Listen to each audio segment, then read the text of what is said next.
Imagine both you and your brother are dentists, and your brother ends up dying from oral cancer.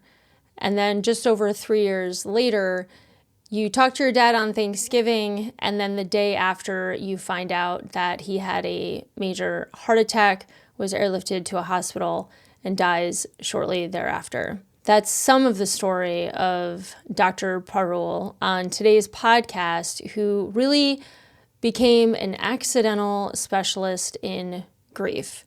She talks about the story regarding her brother, her father, and how to process grief and the depths of which grief can go.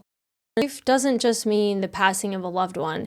It also means the loss of an identity, a career, the love that you wanted to get but never received, even the large-scale grief of experiencing what's going on in our world and on our planet. I too lost my dad in March of 2024, and Parul will talk about even the nervous system connection of losing a loved one in March. And I also share about my own journey within grief, having lost my mother at 14 years old, and then what my dad's death brought up for me when he died just a couple years ago, and the cascade effect that grief had internally.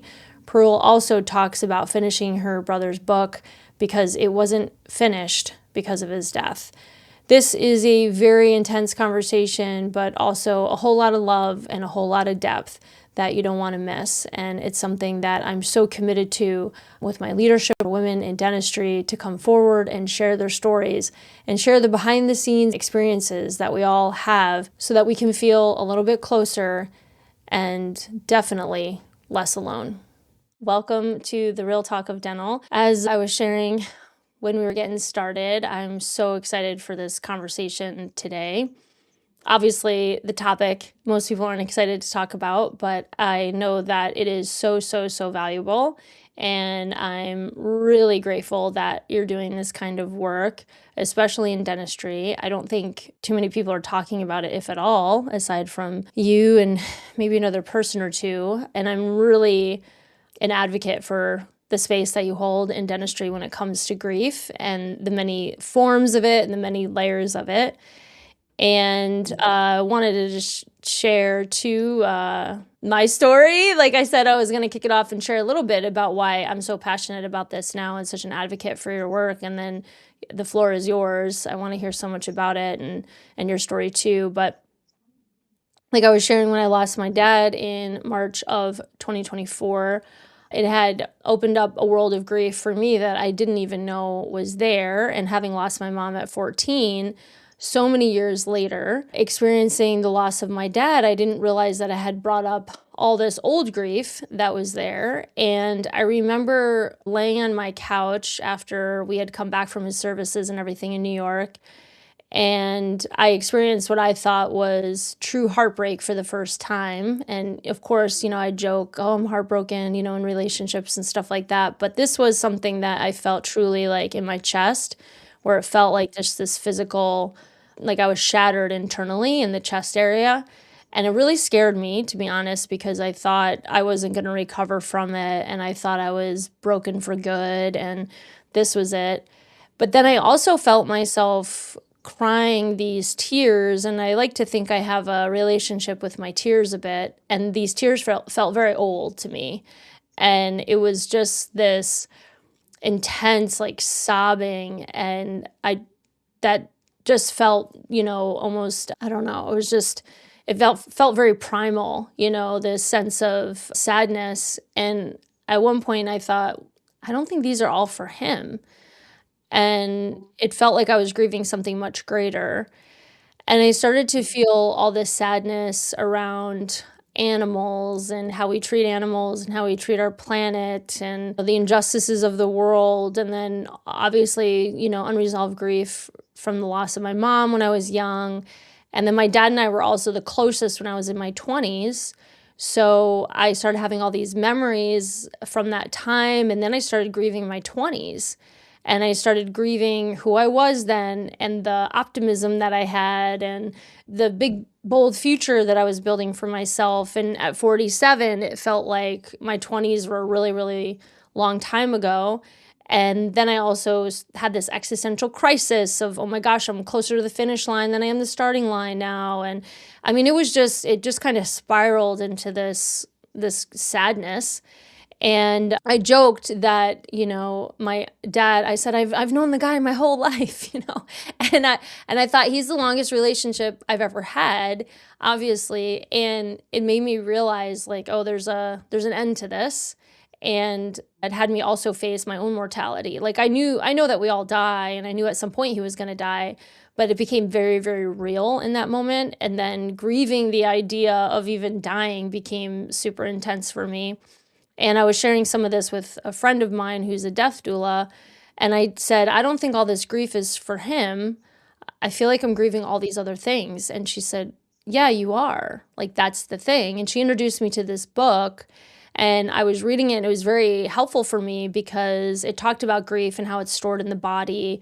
And we do that as a way to cope. Otherwise, if we felt and experienced the heaviness of grief every day, especially in the world in which we live, like, we probably wouldn't be able to survive very long bearing the weight of those emotions.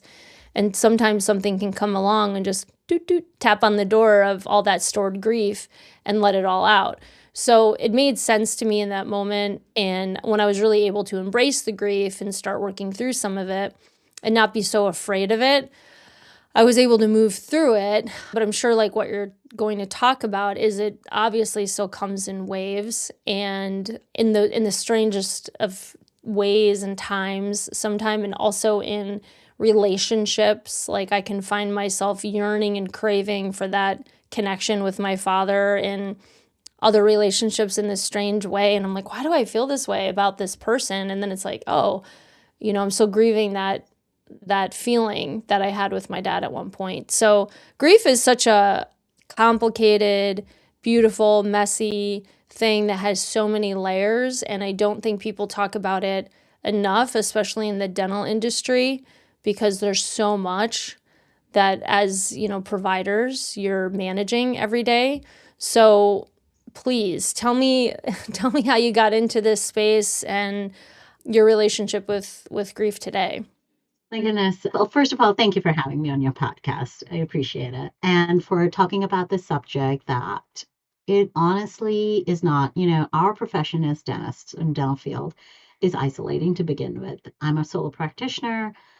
I am it for making decisions about every little thing in the office, right? Even though as much as you delegate, it's still the onus comes on you. And as a working mom, managing house, and you're kind of it for a lot of things. And then you compound that with life's expected or unexpected events. We know death is part of life. And when you compound that, it becomes even more isolating. And grief is not just about death in losing a person, it is about life as you know it. So maybe it is the death of a marriage. You expected to grow old with this person, and that's no longer the case. Maybe it is losing a really good partnership, whether it's a work partnership, your favorite assistant, hygienist, the front desk, whatever. Your patient leaves because you stopped taking their insurance, and you're like, you've been my patient for 20 years. There's a death in there. And it could be a death of your health, your body is not as we age, it's not as optimal as it used to be. Things start creeping up that we tend to ignore when we're younger. And so there is a death, and you're right. What you were in your 20s is different than your 30s and your 40s. I'm the same age as you. And yes, I'm inching that 50. And I imagine my life to be at 50 is not quite that. And there's a death, and there's a grief in that. So it's what life you planned versus what life presented to you. We don't get to say in the cards that life deals us with.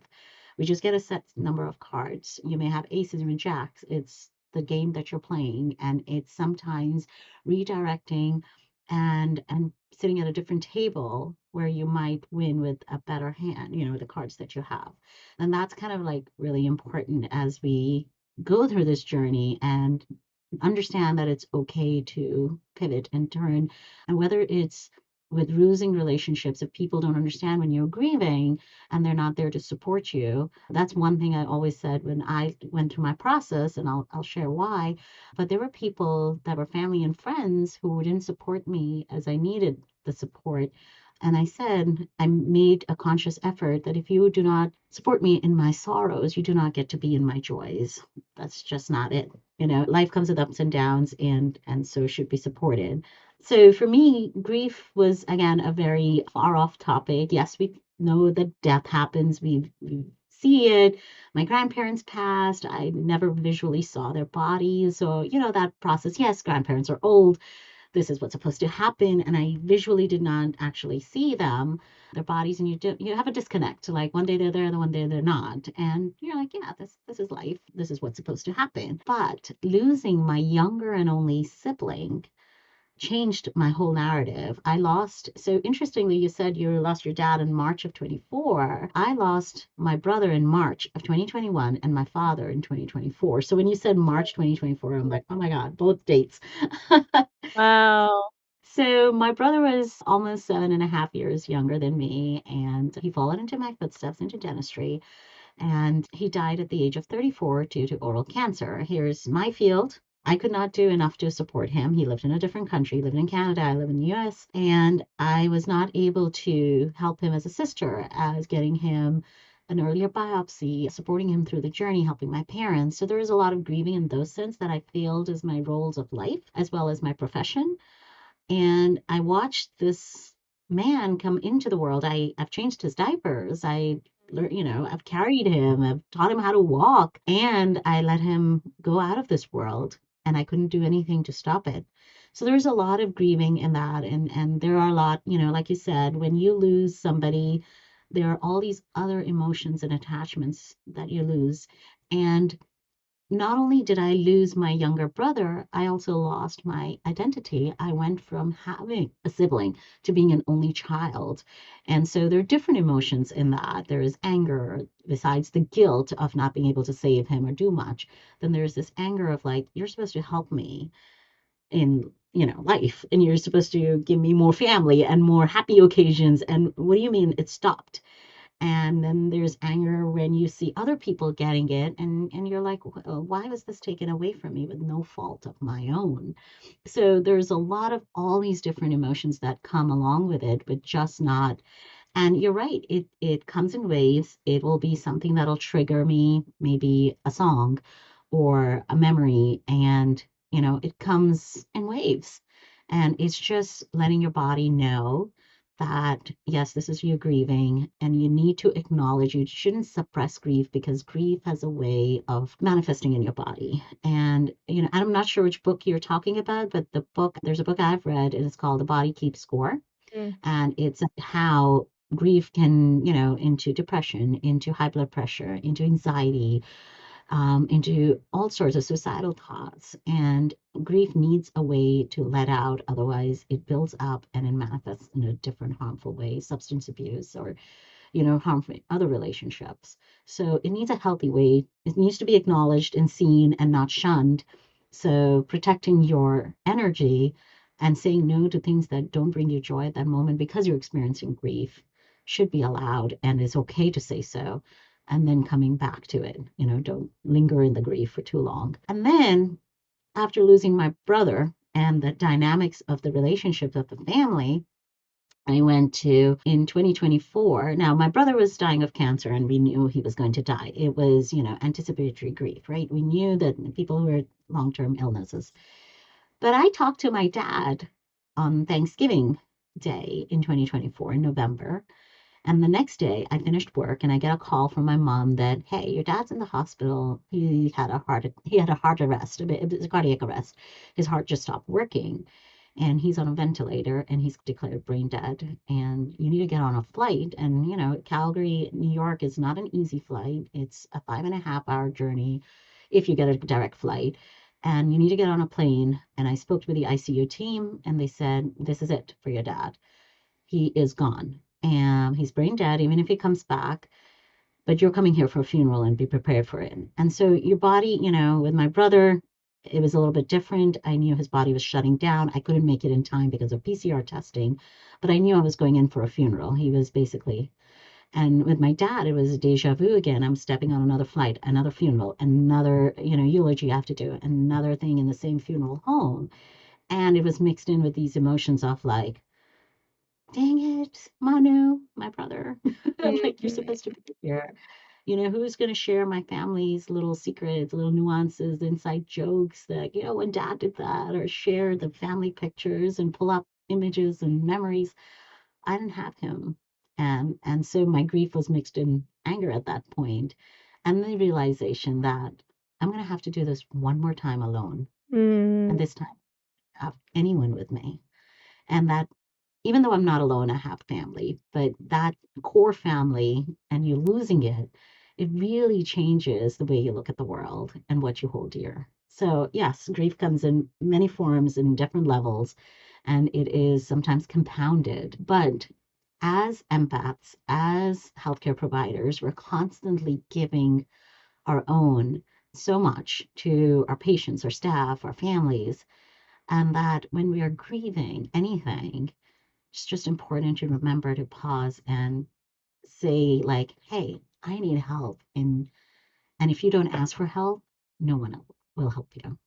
Yeah, gosh, thank you so much for sharing all of that. And what a deep and profound experience that you've had. And now how you're shifting it to help others is really courageous in a way, working through that pain.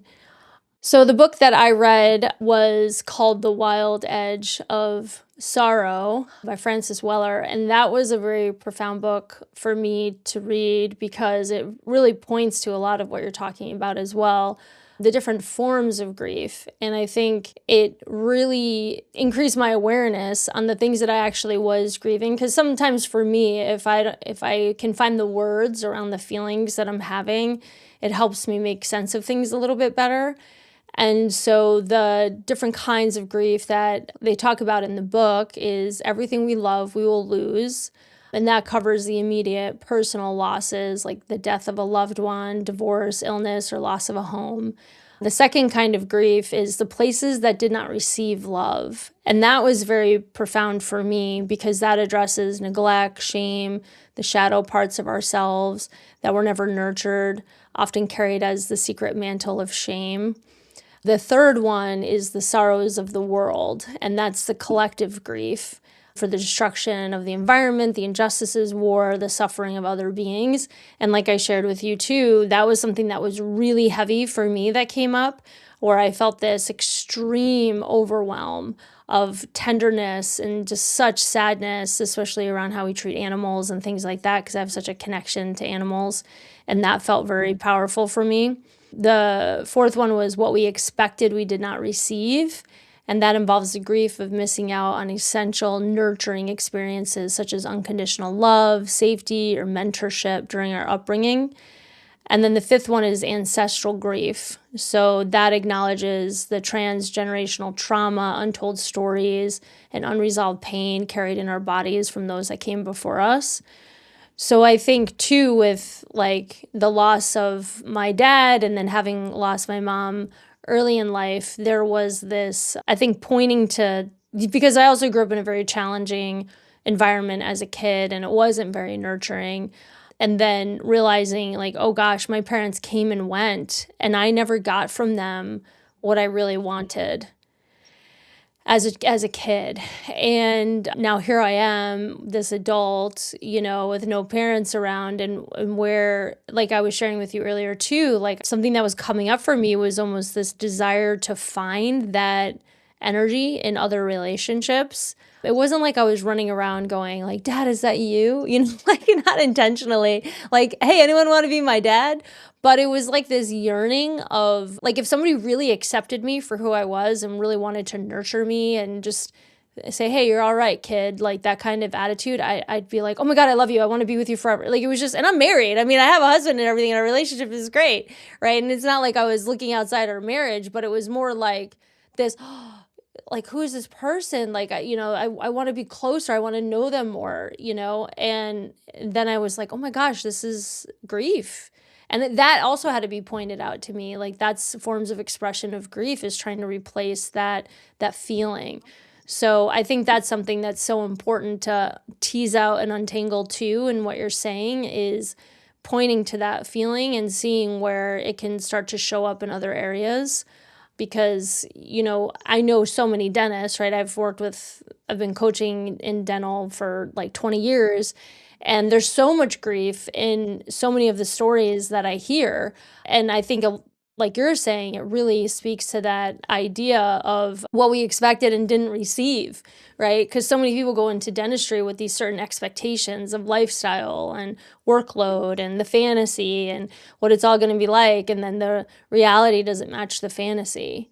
And people don't realize there's grief in that too, right? And then we try to seek out that feeling that we were looking for in the fantasy somewhere else. And that can really mess us up a little bit, for lack of, more scientific words, right? 100%. Well, I know your brother's loss had such a huge impact on you. Obviously, you're doing this kind of work now, and especially with the loss of your dad. What were some of the ways that you really, managed and worked through some of that grief? So with my brother, he, in his last stages of life, he knew he was going to die and he never held a grudge against, what his fate was. He would write a series of blogs about life, lessons that he learned about failure, about hope, about parents, being indestructible. And so he was writing these blogs and his was to get published into a book.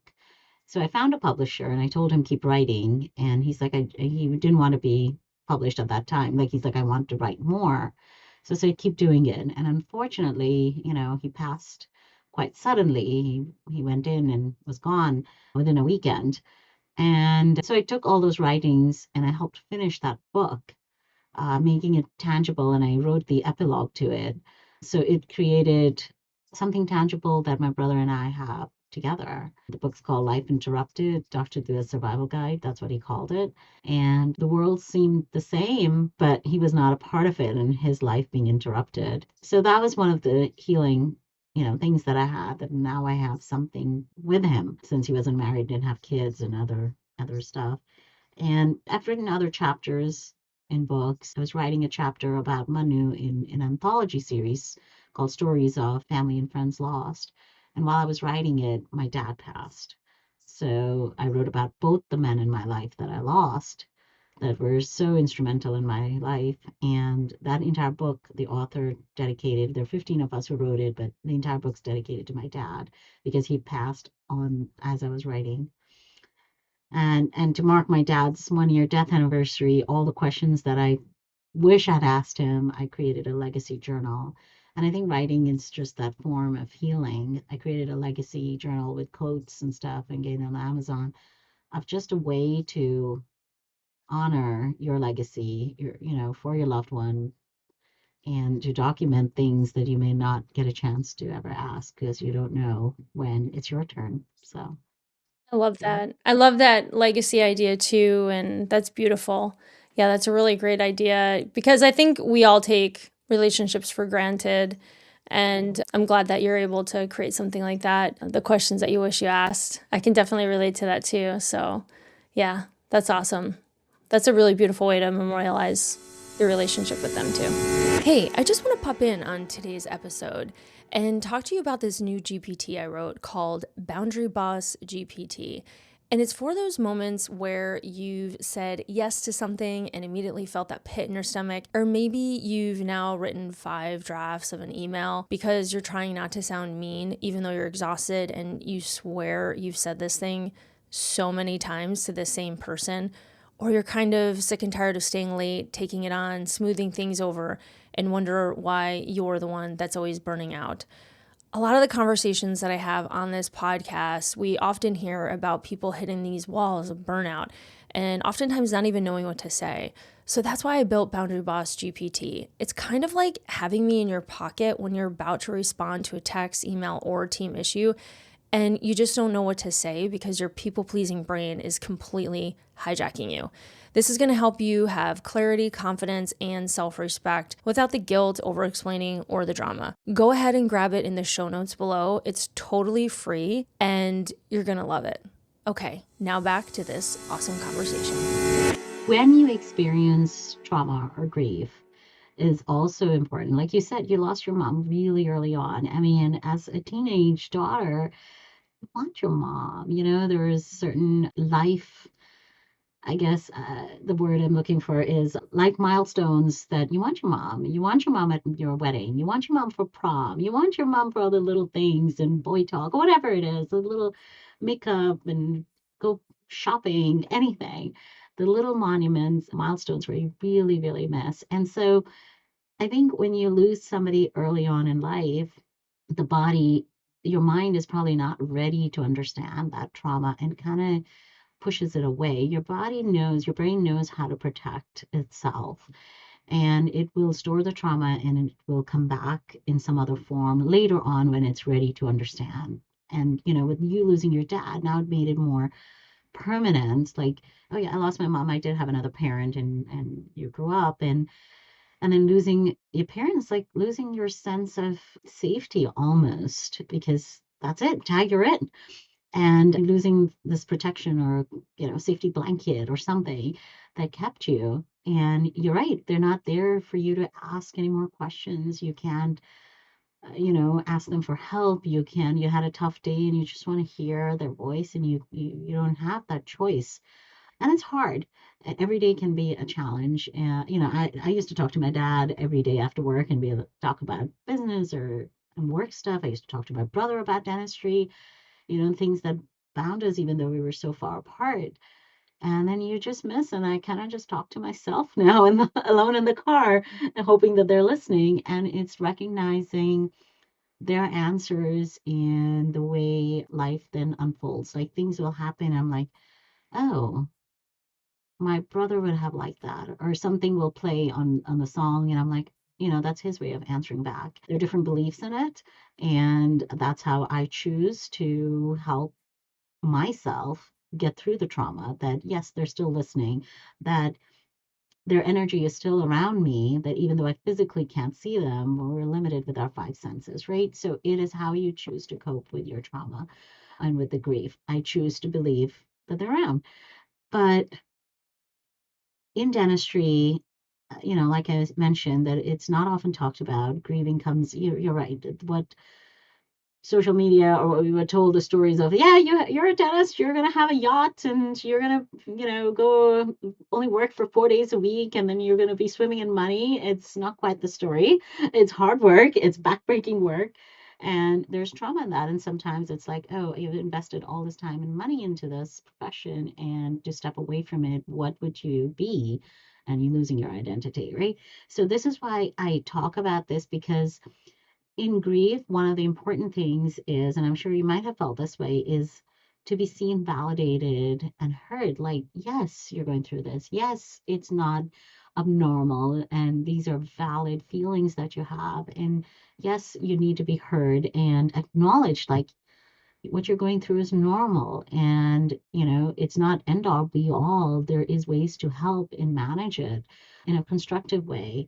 And how you do it, you don't want to ruin relationships, you don't want to ruin your health, you don't want to ruin your profession and anything else. You want to still move in a positive direction, and then using resources to get you there. And whether the resource is medication, whether it's support group, peer group, journaling, meditation, whether it is finding a psychiatrist, psychologist, or just a coach to kind of like just help you walk along the path until you can do it on your own. So it is really understanding that what you're going through is real, and absolutely it needs to be validated. And you need to tell yourself that this too shall pass, in the sense nothing in our life is permanent. You said everything has to die one day. We're all in cycles, right? You live, you die. There's winter, summer, spring. Like, they're all the seasons. Everything is cyclic. Women especially, our bodies are cyclic. So the same thing with grief. It's not like you're going to be in a grief cycle the whole time. It's learning that, yes, you're going to come out. And yes, you can be happy while being sad. Those two feelings can be like holidays would be a big thing. Okay, you don't have your loved one sitting at the table anymore with you, but you can create something positive to remember. Maybe do a project or a garden, or, a walk or something. Have a positive emotion attached to that person on the holiday. So it's finding those little nuances that can help you get through it, and not think that you're going to be sad forever. Mhm. No, it's cyclic. And one day when you find yourself happy and you're like, oh my God, I didn't even think about my loved one on that holiday, give yourself grace. That doesn't mean you forgot them, but just grace that you're in a happier, better place. They're still there and their memory will always be there and you will still miss them, but it's okay to be happy while you don't have them, you know?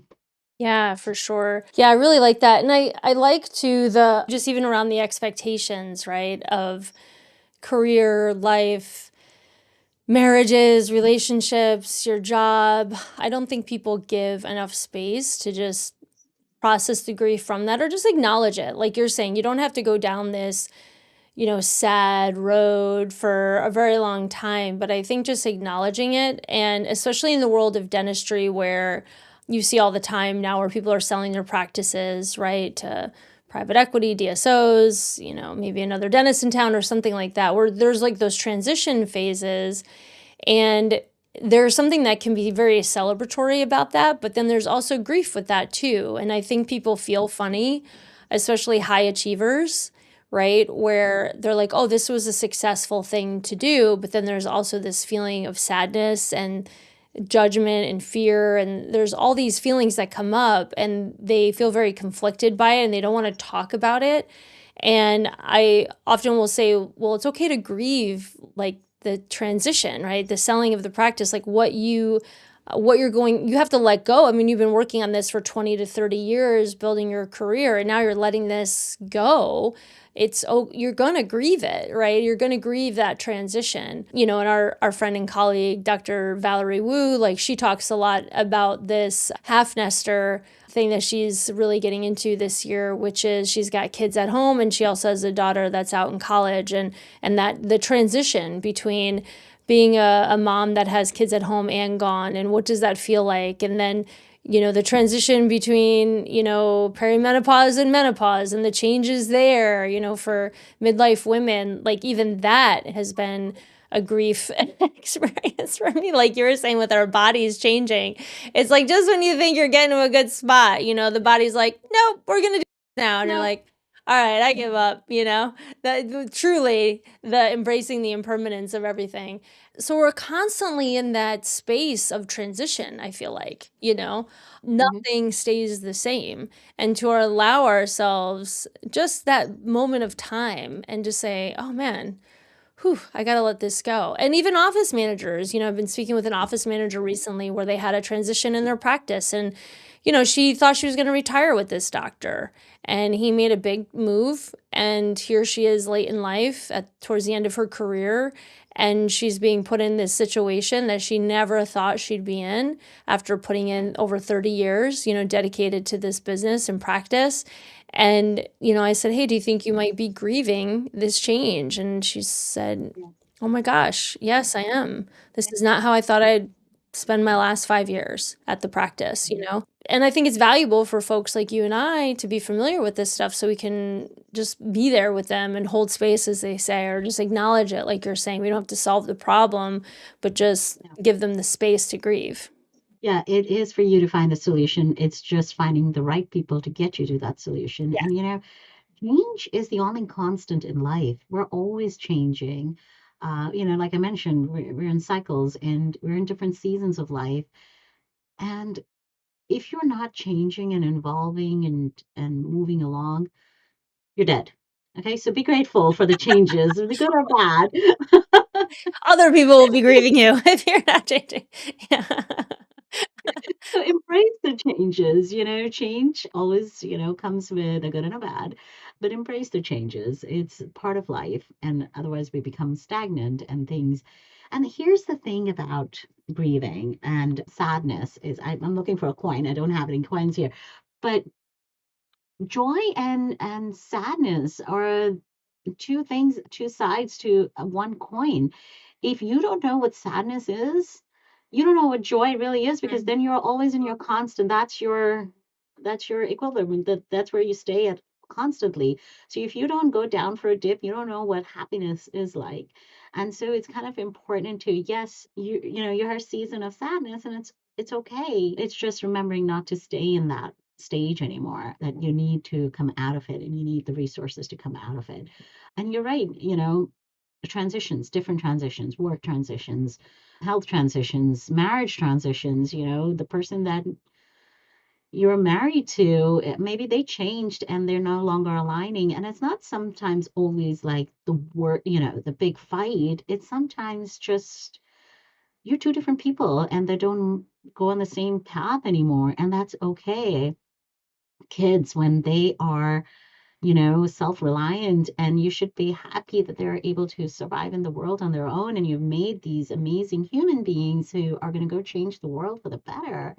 Be proud of that. And even though you want to hold on to that little child and protect, but at the same time, you want them to leave the nest and soar and spread their wings and give them the chance to spread their wings. So there's a very delicate balance in that as well. Growing, I have teenage kids, so they're testing their waters, and you have the same thing. It's a learning process, that where can I kind of hold the string back a little bit, and where do I let go and let them free, where they don't hurt themselves, but learn a lesson. So life comes with delicate balances throughout, and it's just how we show up in the world and who we surround ourselves with, what we take in.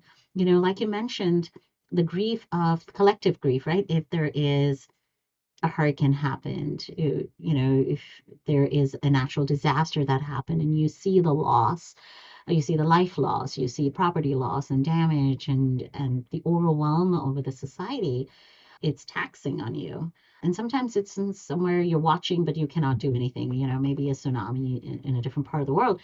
But it's what you choose to let into your life. What are you watching? What are you listening to? What are you reading? What are you eating? All these things make a huge difference in how we process our day to day.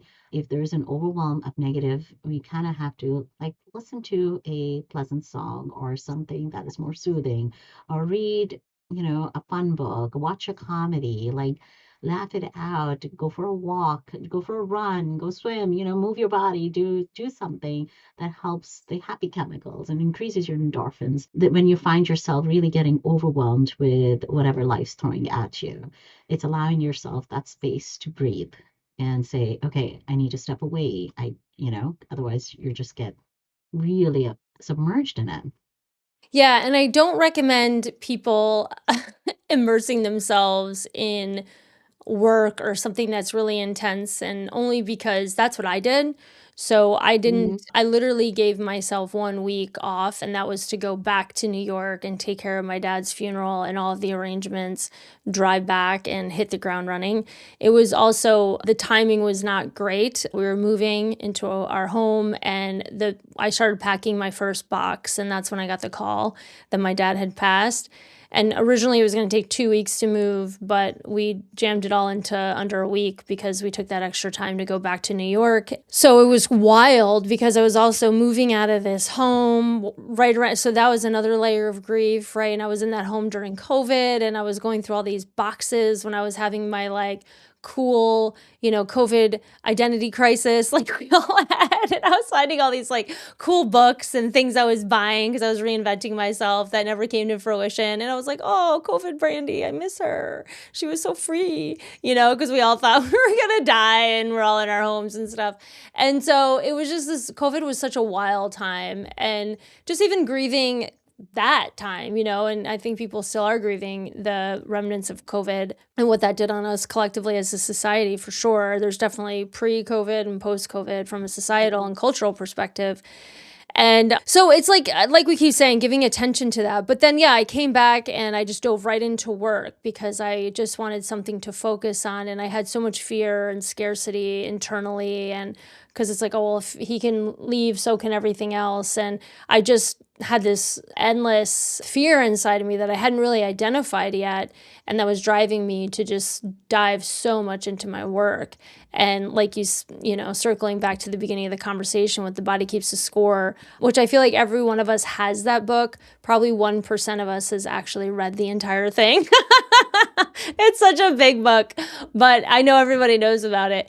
But yeah, I ended up with some health issues at the end of that year. So the start of 2025, I had like issues with my thyroid. My functional medicine doctor, he said, your adrenals are shot. And I was like, what? What are you talking about? What do you mean my adrenals are shot? And he's like, are you stressed? And I was like, no, I'm not stressed. What do you mean stressed? And he's like, well, what do you have going on? And I was like, well, I moved, my dad died, I'm launching this part of my business and that. I launched all these things in my business at the same time. And he's like, yeah, you gotta slow it down, right? So I like your examples of go for a walk, rest, like nourish yourself, give yourself some space.